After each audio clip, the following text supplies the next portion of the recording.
Assalamu alaikum and welcome back to another last 10 nights slash Laylat al-Qadr slash Quran tafsir. So inshallah we're going to be taking a look at another surah, just being able to get another nightly benefit inshallah during these last blessed 10 nights of Ramadan.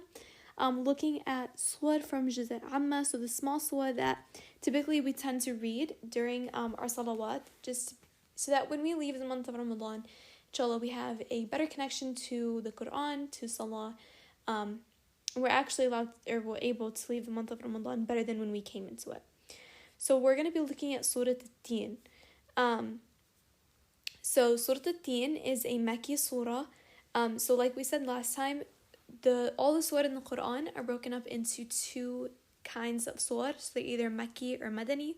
So Makki surahs are surahs that came upon the Prophet Muhammad ﷺ. They were revealed to him when he was in Mecca, so before the migration to Medina. Makki surahs tend to be shorter surahs, talking more about like the punishment and Jannah, to kind of scare and get the people of Quraysh to accept the message of the Rasul sallallahu alaihi wasallam. Whereas Madani surahs are surahs that came upon the Prophet Muhammad sallallahu alaihi wasallam after he had migrated to Medina. They typically tend to be longer, and they have more of the legislations for the Deen of Islam. So we're going to listen to the surah, and then we are going to take a look at the translation just like we did yesterday, inshallah. بسم الله الرحمن الرحيم والتين والزيتون وطور سينين وهذا البلد الأمين لقد خلقنا الإنسان في أحسن تقويم ثم رددناه أسفل سافلين إلا الذين آمنوا وعملوا الصالحات فلهم أجر غير ممنون فما يكذبك بعد بالدين أليس الله بأحكم الحاكمين. Okay, so reading through the translation, Allah subhanahu wa ta'ala, He says, I swear by the fig and the olive tree, and I swear by the mountain of Sinai, and I swear by this city which is safe and secure. Indeed, we have created mankind in the best of forms. Then we made them the lowest of the lowest. Except those who believe and do good deeds, for them is a reward that can't be stopped. Then who, O Muhammad, is possible to deny you after these reminders, when it comes to them, of the matters of your religion? Is Allah then not the best and most wise of rulers? So, similar to the surah that we looked at yesterday, Duha, we see a similar theme, and we see this a lot in the Quran through various ayahs, where Allah subhanahu wa ta'ala swears by something. So, kind of just reiterating what we said yesterday, it's allowed for Allah subhanahu wa ta'ala, because He is Allah, to swear by things, but for us, we are only allowed to swear upon Allah. And generally, when Allah subhanahu wa ta'ala swears by something, the thing that He's going to say next is really important. And that's why He's swearing, to kind of put more emphasis. So when Allah generally, like wherever you are in the Quran, if you see Allah subhanahu wa ta'ala swearing by something, make sure you pay close attention to what comes after He's done swearing by everything, because it's going to be really important. So here in this case, Allah subhanahu wa ta'ala, He swears by four main things. So He swears by Deen, which is basically the name of the surah. So we know that Deen is the fig. And there's a hadith from the Prophet Muhammad ﷺ that says that the fig or the Deen is the fruit in this world that we have that is closest in resembling to the fruit of Jannah. So it's very beautiful. It's like it has a lot of health benefits. So subhanAllah, like it's a very blessed, I guess you could say, fruit. And then Allah subhanahu wa ta'ala, He says the olive tree. So in this case, Allah subhanahu wa ta'ala is swearing by a specific tree. It's a blessed tree that is located in Damascus, Syria. So this is a specific olive tree. And we know also olives have a lot of a lot of health benefits similar to those of figs as well. And then Allah subhanahu wa ta'ala, He swears by the Mount of Sinai. وطور السنين. Mount Sinai is related to Prophet Musa. So when Prophet Musa was, so we know Prophet Musa was the only prophet that actually spoke to Allah subhanahu wa ta'ala other than the Prophet Muhammad sallallahu alaihi wasallam. But the location where he actually had this conversation with Allah was out next to Mount Sinai. And there was even a situation, or kind of like during the conversation that Musa was having with Allah subhanahu wa ta'ala, where Musa told Allah that he wanted to see him. So Allah subhanahu wa ta'ala, he said, look upon this mountain, and this mountain is Mount Sinai. And he said, I am going to reveal myself, what I look like to this mountain. And if this mountain can sustain seeing me, then I will show you myself, basically. And when Allah subhanahu wa ta'ala, he took off his cloak and he revealed himself to the mountain completely broke down and crumbled to pieces. And actually, out of the effect that the mountain had, Musa fell unconscious. So this is the mountain that Allah subhanahu wa ta'ala, he's swearing by. So subhanAllah, it has a connection to kind of his power as well. And then the fourth thing is that Allah subhanahu wa ta'ala, he swears by this city which is safe and secure. And he says in the ayah, Amin. Hada al-baladul Amin. So in this case, Allah subhanahu wa ta'ala is talking about Mecca. So the city of Mecca, why is it that Allah subhanahu wa ta'ala calls it to be safe and secure?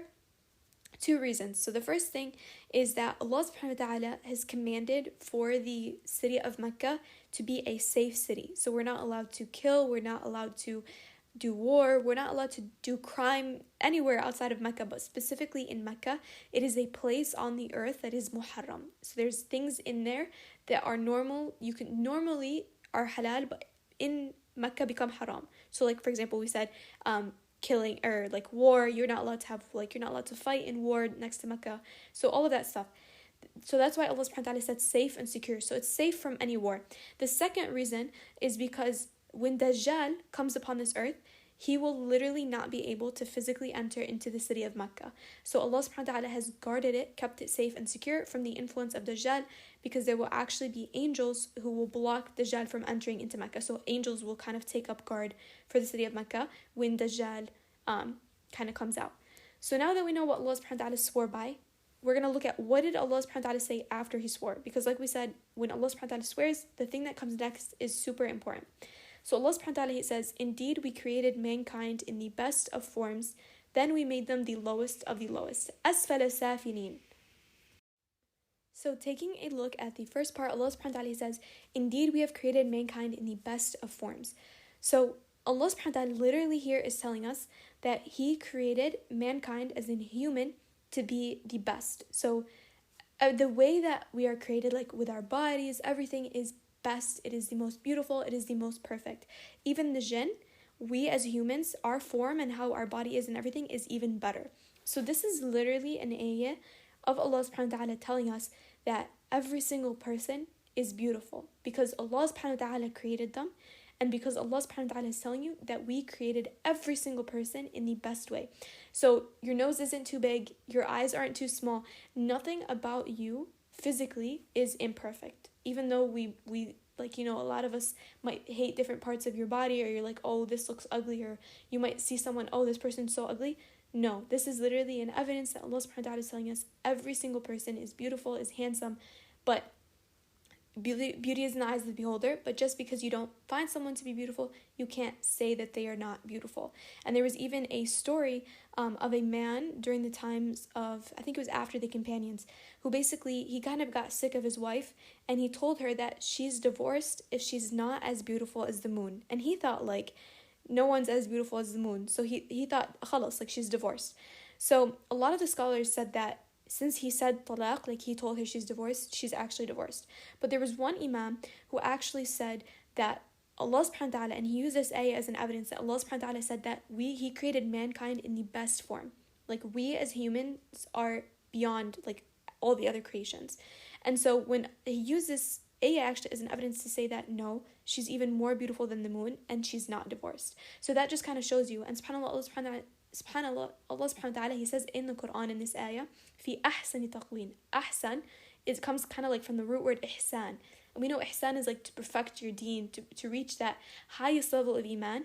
And generally in the Arabic language, when you add a before a word, it means the most. For example, we said ihsan, is the root word. Ahsan is like the most ihsan. Or like, for example, if we say akbar, like the most big.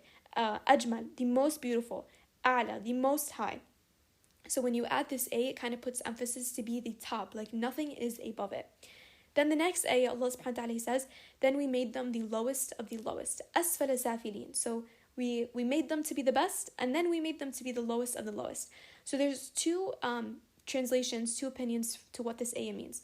So the first one is Allah subhanahu wa ta'ala is explaining to us how the lowest of the lowest refers to when you like are young, like everyone looks like beautiful, your body is like strong and whatever.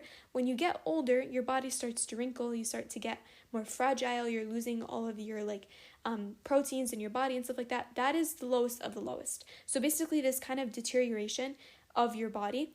And when the reason why Allah subhanahu wa ta'ala he's explaining this, and when it ties into the next ayah that comes after, except those who believe and do good deeds, in the sense that even when you get older, generally your motivation and your ability to do ibadat is less. Like someone who's 80 is not going to be able to stand, an hour in salah, like for tarawih, compared to a person who's like 25. So your ibadah is going to lower just based on the fact that you're aging. Allah subhanahu wa ta'ala, he then says, except those who believe and do good deeds. The fact that Allah subhanahu wa ta'ala, even though you're not able to do as much, He'll still be rewarding you, inshallah. He'll still give you the power and the ability and the tawfiq to be able to still do a little bit from what you used to do, because Allah subhanahu wa ta'ala loves you and He loves for your ibadah. So that's one narration and one translation. The other translation, which doesn't contradict it, is, and then we made them from the lowest of the lowest, and kind of connecting to the ayah after, except those who believe, talking about the disbelievers, that they will be from the lowest of the lowest, as in the lowest levels of Jahannam, because we know there's nothing lower than Jahannam. And then Allah subhanahu wa ta'ala says, except those who believe and do good deeds. And then going into the next section, He says, for them is a reward that cannot be stripped or cut off. So your reward, inshallah, when you enter into Jannah, it's a reward that is continuous, no one can take it away from you, and you're guaranteed it for eternity. And then Allah subhanahu wa ta'ala, this is the third part. So we said the first part is He's swearing, the second part is He is kind of telling us about the importance of creation and like our beauty of our creation and the doom of the creation as well. The third part is Allah subhanahu wa ta'ala asks a rhetorical question, similar to in Surah Al Teen, where Allah subhanahu wa ta'ala also asks a rhetorical question. He says, then who, O Muhammad, is possible to deny you, as in like this reminder, as in the Deen of Islam, when it comes to the matters of the religion? So basically, who's going to lie about your prophecy? Who's going to hear this and not accept Islam? And then Allah subhanahu wa ta'ala, He asks the question, is Allah then not the best and the most wise of rulers? So Allah subhanahu wa ta'ala here, He's just saying that still after this reminder of the Quran and the Deen, people still choose to disobey, to not listen. And the word Deen, Allah subhanahu wa ta'ala, He says in this ayah, فَمَا يُكَذِّبُكَ بَعْدَ بِالدِّينِ. Bid-deen, there's two translations for the word deen. So deen can mean religion, like your deen, like this is your creed, your religion. Deen can also mean the day of recompensation. So in Surah Al-Fatiha, we say Maliki Yawm ad-Din, the owner of the day of recompensation. So Maliki Yawm ad-Din is basically the day of judgment. So when we're going to stand before Allah subhanahu wa ta'ala, and He's going to ask us for everything that we did. So same thing. So it can either mean who's going to deny you in Islam, and who's going to deny you in the fact that you're going to have to be held accountable before Allah subhanahu wa ta'ala. And there's actually a narration, there's a hadith from the Prophet Muhammad sallallahu alaihi wasallam that it's sunnah to reply to Allah subhanahu wa ta'ala. So Allah subhanahu wa ta'ala here is saying, is Allah then not the best and the most wise of rulers? It is the sunnah to answer this rhetorical question of Allah subhanahu wa ta'ala and saying, Bala wa ana ala dhalika min ash-shahidin. Yes, indeed, Allah subhanahu wa ta'ala is the most wise of rulers, and I am upon that as a shaheed, a witness. And this is a sunnah even to say it inside of salah, outside of salah. The Prophet Muhammad sallallahu alaihi wasallam used to do this as well. And we see that even the Prophet Muhammad sallallahu alaihi wasallam, when there used to come about ayahs talking about Jannah, Allah subhanahu wa ta'ala would ask, or the Rasul sallallahu alaihi wasallam would ask Allah subhanahu wa ta'ala to grant him Jannah. And when he was come across ayahs talking about Jahannam, he would ask Allah subhanahu wa ta'ala to save him from the punishment of the fire. So this is another benefit. I didn't know this, and I think a lot of people don't know this. So when Allah subhanahu wa ta'ala, after you say the last ayah, so you would say, أَلَيْسَ اللَّهُ بِأَحْكَمِ الْحَاكِمِينَ, you would say, بَلَى وَأَنَا عَلَى ذَلِكَ مِنَ الشَّاهِدِينَ. Yes, indeed, and I am upon that as a witness. So kind of just summarizing up everything, 5 main benefits that we can take from the surah. First thing is Allah subhanahu wa ta'ala swearing and giving more honor to the fig, the olives, the city of Mecca, and the Mount Sinai. And then Allah subhanahu wa ta'ala, He tells us that He created humans, He created insan in the most perfect of form, and then He returns them back to the lowest of the lowest, looking at the two translations for that. Then Allah subhanahu wa ta'ala asks a rhetorical question, kind of just summing it up, making sure that our eyes are still on the prize, that we are going to go back to Allah subhanahu wa ta'ala, we're going to be held accountable for everything that we did, and that essentially this Quran and all of our ibadat are going to be kind of a witness for us and against us. So are we still going to choose to disobey Allah? Are we still going to choose to deny His favors? Ending it off with Bala wa ana ala dhalika min ash-shahidin. I'll see you guys inshallah for the next episode. Salam.